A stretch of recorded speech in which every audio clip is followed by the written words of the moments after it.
दोस्तों नमस्कार।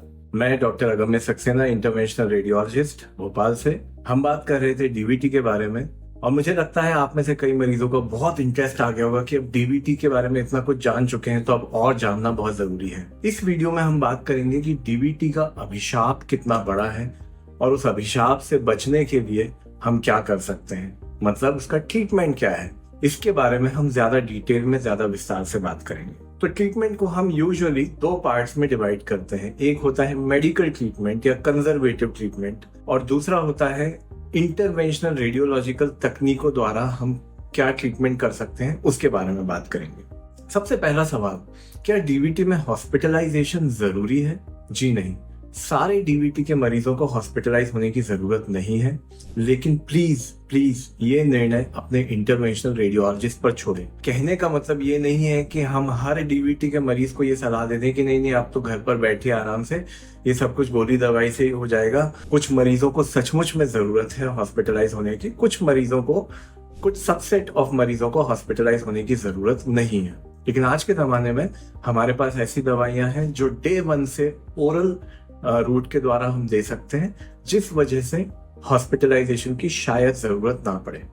ऐसे मरीज जिनको सांस लेने में कोई दिक्कत नहीं है, जिनको हाई ग्रेड बुखार नहीं है, जिनको बस थोड़ा बहुत दर्द है, थोड़ी बहुत सूजन है पैर में, डीवीटी डायग्नोज हो गया है कलर डॉपलर टेस्ट पर, उन मरीजों को हम गोली दवाइयों पे घर भेज सकते हैं और एक ऑब्जर्वेशन में रखते हुए, एक रेगुलर फॉलोअप करते हुए हम ऐसा ट्रीटमेंट कर सकते हैं। लेकिन कुछ ऐसे मरीज हैं जिनको हमको हॉस्पिटलाइज करने की सख्त जरूरत है।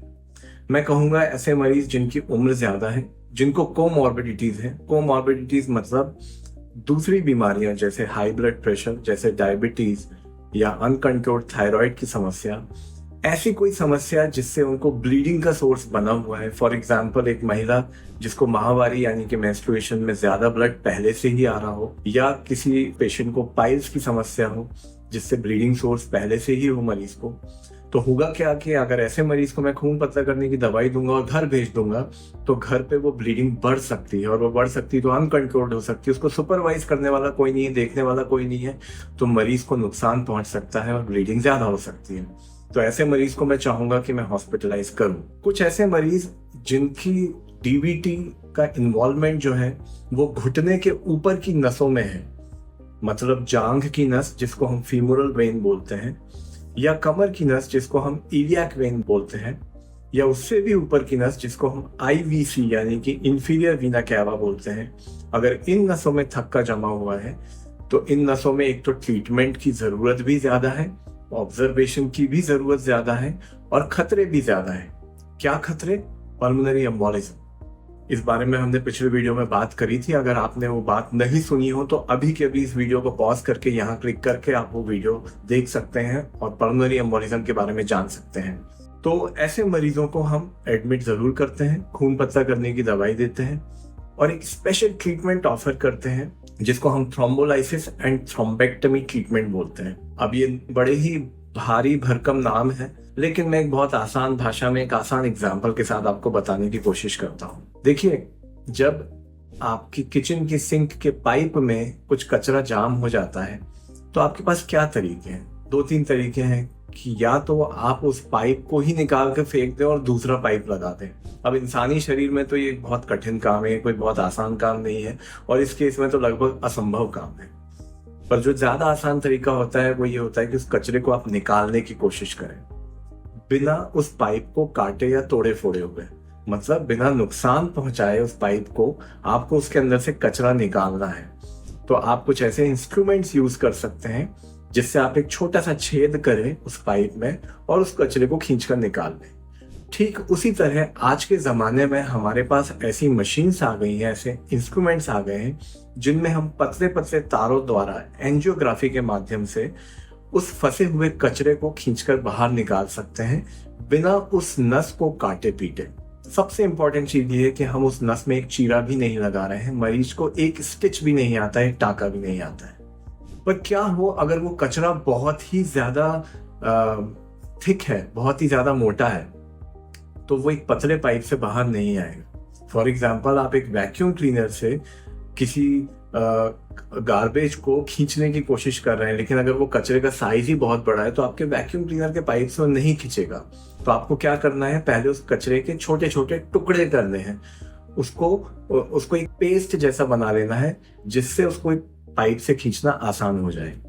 तो इस प्रक्रिया को हम बोलते हैं थ्रोम्बोलाइसिस। मतलब थ्रोम्बस मतलब थक्का और लाइसिस मतलब उसके छोटे छोटे टुकड़े करना, उसको एक पेस्ट के फॉर्म में बना लेना। तो इस प्रक्रिया में हम एंजियोग्राफी के माध्यम से आपके घुटने के पीछे या एड़ी के पास एक छोटी सी सुई लगाते हैं। इस सुई की मोटाई अंदाजे से 2 मिलीमीटर के आसपास हो सकती है। अब आप सोचिए 2 मिलीमीटर बहुत ही छोटा सा साइज होता है, कुछ विशेष केसेस में ये 3 मिलीमीटर की भी हो सकती है। इतने छोटे से छेद से हम स्पेशल पाइप्स जो है आपकी खून की नसों में पहुंचाते हैं, उस थक्के को गलाते हैं थ्रोम्बोलाइसिस प्रक्रिया के द्वारा। जब 20 से 25 मिनट या आधे घंटे में हद से हद ये थक्का घुलकर एक पेस्ट जैसा बन जाता है तो उसको खींच लेना बड़ा आसान होता है। ऐसे केसेस में इसको हम थ्रोम्बोलाइसिस एंड थ्रोम्बेक्टमी प्रक्रिया बोलते हैं। थ्रोम्बेक्टमी मतलब उस क्लॉट को निकाल लेना बाहर। मतलब पहले स्टेज में हमने थक्के को गलाया, पीसा और पेस्ट बनाया, और दूसरे स्टेप में हमने उस पेस्ट बने हुए थक्के को बाहर खींच लिया, जिसको हम थ्रोम्बेक्टमी बोलते हैं। ये प्रक्रिया बहुत नई है, बहुत रेवोल्यूशनरी है, पर इसकी सबसे अच्छी बात यह है कि ना तो इसमें कोई चीरा टाका लगता है, ना इसमें जनरल एनेस्थीसिया देने की जरूरत पड़ती है, और ये प्रक्रिया बहुत फास्ट है उन प्रक्रियाओं के मुकाबले जो गोली दवाइयों से इस क्लॉट को ठीक करने की कोशिश करती हैं। मैंने आपको बताया कि पोस्ट थ्रोम्बोटिक सिंड्रोम जैसी गंभीर समस्याएं हो जाती हैं उन मरीजों में भी जो गोली दवाई टाइम पर लेते हैं। हमारे समाज में, हमारे भारत में तो कई मरीज ऐसे भी हैं जो टाइम पे गोली नहीं लेते हैं या लेना भूल जाते हैं या कई बार इग्नोरेंट हो जाते हैं थोड़ी सी राहत मिलने के बाद। तो ऐसे मरीजों को पोस्ट थ्रोम्बोटिक सिंड्रोम अनफॉर्चुनेटली बहुत बार देखने को मिलता है और वो काफी सफर करते हैं उस बीमारी से। इसलिए ऐसे मरीज अगर 21 से 28 दिन के अंदर ही हमारे पास आ जाए तो ये थ्रोम्बोलाइसिस एंड थ्रोम्बेक्टमी प्रक्रिया काफी सक्सेसफुल है। इस समय के बाद अगर आप आएंगे तो इसकी काफी कम संभावना है कि हम इस थक्के को एफिशिएंटली बाहर निकाल पाए, क्योंकि इसको ऐसे समझिए कि थक्का जब फ्रेश रहता है, क्लॉट जब फ्रेश रहता है तो सॉफ्ट रहता है, उसको लाइस करना, उसके टुकड़े करना, उसको खींच के बाहर निकालना ज्यादा आसान होता है। 28 दिन के बाद वो एक तरह से सूख जाता है, हार्ड हो जाता है, पत्थर जैसा हो जाता है, और उसके बाद उसको निकालना उतना ही कठिन होता जाता है, और हमारी ये प्रक्रिया उतनी ही अनसक्सेसफुल या सच कहूं तो लेस सक्सेसफुल होती जाती है। गोली दवाइयों के ट्रीटमेंट में हमको ब्लड थिनर्स तो हमेशा देना ही है, साथ में शुरुआत में एंटीबायोटिक्स, एनाल्जेसिक्स यानी कि दर्द निवारक दवाइयां और सूजन कम करने की दवाइयां भी देनी पड़ सकती हैं। एक स्पेशल पट्टी जिसको हम क्रेप बैंडेज बोलते हैं वो शुरू में बांधने की जरूरत पड़ती है। ऐसे मरीजों को अक्सर लिम्ब एलिवेशन की सलाह दी जाती है, मतलब जहां भी आप लेटे हैं वहां अपने पैर के नीचे 1-2 तकिए लगा दीजिए, करीब 4 से 6 इंच का एलिवेशन कर दीजिए, जिससे आपकी पैर की सूजन में कमी आने में आपको मदद मिलेगी। तो आशा है डीवीटी के इस ट्रीटमेंट के बारे में आपको विस्तार से जानकारी मिली होगी। आई एम श्योर कि आपको बहुत सारे डाउट्स होंगे, बहुत सारे सवाल होंगे, और मैं चाहता हूं कि आप ये सवाल कमेंट बॉक्स में जरूर डालें। मैं ज्यादा से ज्यादा सवालों का जवाब देने की कोशिश करूंगा और आपकी क्वेरीज को सॉल्व करने की कोशिश करूंगा। इस वीडियो को खत्म करने से पहले मैं जो सबसे इम्पोर्टेंट लाइन, सबसे इम्पोर्टेंट स्टेटमेंट और मैसेज आप लोगों तक पहुंचाना चाहता हूं वो ये है कि टाइम इज द की। समय सबसे जरूरी चीज है डीप वेन थ्रोम्बोसिस के मरीजों के लिए, क्योंकि बदकिस्मती से इंडिया में यहाँ पर हमारी प्रैक्टिस में मरीज अक्सर भटकते रहते हैं।